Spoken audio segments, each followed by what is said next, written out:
Welcome back, students. We have another lab set up for you today. Today's experiment is going to be 4.5 starch gels. The objective to this lab is to explain the effects other ingredients in the recipe on starch gels. Our equipment that we're going to be using and our ingredients for the lab are 40 grams cornstarch, sugar, lemon juice, the saucepan, water, which we are going to have divided into 2 bowls, our kitchen scale so that we are able to measure out our cornstarch and our sugar. Note that those units are in grams. Thermometer, which you can't really see in this picture because it is actually in the saucepan. We've already started this experiment. The kitchen scale, measuring cups and spoons, whisk, skewers, that's a new item here that we have not used before, and of course our hot plate. So this particular lab has several parts to it. You know, some of our labs have a control and then they have an A, B, C, D, E. Okay, so this lab does actually have a control, and then it's got experiment 4.5 A1 and 2, 4.5 B1 and 2, C1 and 2, D1 and 2, E1 and 2. So this lab has lots of parts to it, and we're going to be completing all of those. Can't really see here, but we do actually have bowls out, and we've got those labeled with our masking tape. And as a matter of fact, there goes our control into the first bowl. We have multiple hot plates set up around the room, and so we've got several of these going at one time just to kind of speed up the process here a little bit. So our method, and I'm actually reading from 4.5A. So in the control, there is no sugar, no lemon juice. But from that, as you want, if you would like to turn to your data table, you're going to be able to see, then we are going to have other bowls, and the sugar is going to vary, or the amount of lemon juice that we add is going to vary. So the one that I'm reading from says that we're going to label a bowl, which we have. 2.5 grams of sugar. We're going to place 20 grams of starch, 2.5 grams of sugar, 300 milliliters of water, and the thermometer into the saucepan, which you just saw. We're going to heat this mixture over a medium heat, which we are using a 5, and stirring with our whisk. We're going to remove from the heat when gelatinization occurs. So if you can kind of see, and I know it's a little bit difficult, they're not actually just pouring out like water. They do have a little bit of a thickness to them. And that's our 2.5 grams sugar that is now going into the bowl. And what we want to do is, as we are going along and watching these, Mr. Crop's kind of behind the scenes here, we are recording the temperature at which they are gelling. Okay? Number 6, we're going to pour that starch paste into our labeled bowls. And we're going to label those and store. Now, what's going to happen with these, once we get all of the samples made, we are going to, they're cooling now, we're going to wrap them with a saran wrap, and then we're going to put them in the refrigerator, and we're actually going to leave them there for overnight or 2, and then we will come back to make those final measurements. So we've still got some measuring and stuff to do. And then we're going to assess, and we're going to compare the gel strengths in our data table. So stay tuned. Okay, students, so we just wanted to show you real quickly. Here is one of our samples so that you can see what this actually looks like before it gels.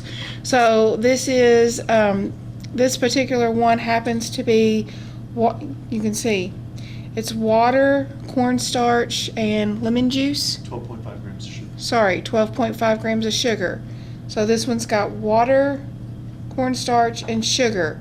And so I'm fixing to, and I've got my thermometer in there, so I'm fixing to put this one on the hot plate to heat up, but we wanted to show you kind of the before and after, what this looks like as it starts out. It just looks like a very skim, watered down milk consistency.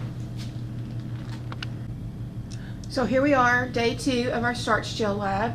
As you can see, we have our starch gel samples in our bowls back here that we have removed from the refrigerator where they've been overnight. So now what we need to do based upon our table is to record, well, we're going to make measurements for initial height, which is the height of them in the bowl. So we're going to use the skewers, place the skewers right down into the center of our sample there, and then we will notice by the wetness indicator of how tall. Mr. Crop's kind of marking that for you. He's actually using a little Sharpie there to mark that. And then he's going to take his skewer, line it up along the ruler, and measure that height. And that one looks to be 2.9. 2.9, and that's for our control. So we're going to take just a minute to measure these. Then what we're going to do is take our starch gel samples and we're going to flip them over onto the plates, which will be our final height, and then we will make those measurements and record that data as well for our data tables. So here are our starch gel samples on the plates. So we have the 12.5 grams of sugar, 5 grams of sugar, our control, 5 milliliters lemon juice, the acid, and 12.5 milliliters of lemon juice acid.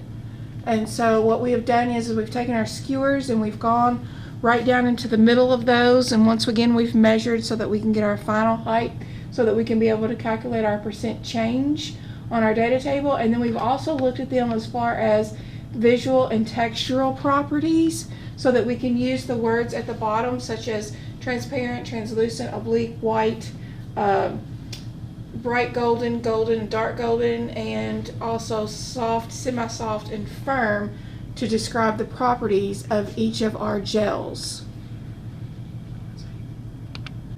So here are the results on our data table that we have displayed. Notice the samples that we did are the ones that I've highlighted here in yellow, just for the sake of time and everything that we've got going on here behind the scenes with the camera. We did not complete all of the samples just like we would in class. So if you'll go ahead and take just a minute, you can pause the video and complete the data table.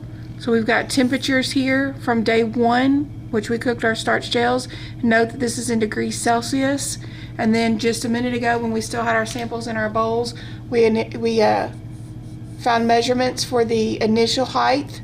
Then we took them out of the bowls and put them on the plates and made our calculations. Again, both of these columns are in centimeters of our final height, so that we can calculate our percent change. And that formula that we used is at the very, very bottom of this lab table. And then we also went back through using our hands and stuff. We looked at both visual and textural properties and recorded those as well for each of our samples.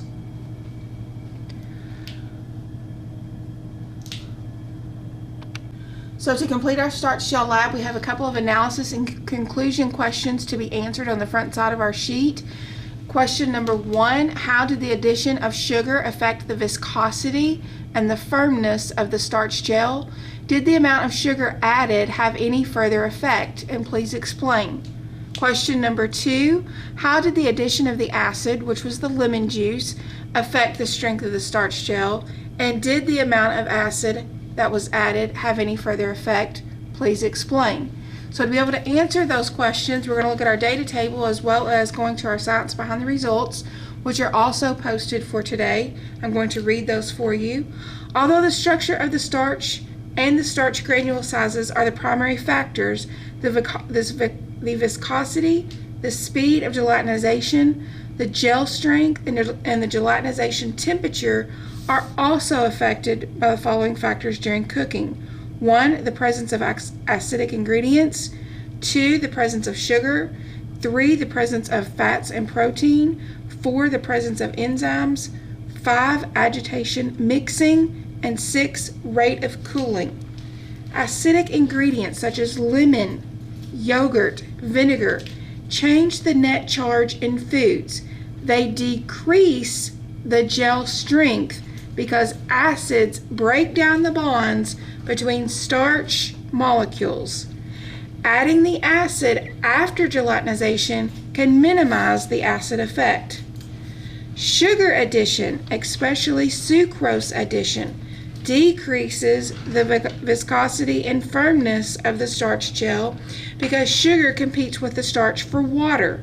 A higher temperature of gelatinization is obtained. Timing of sugar addition is significant.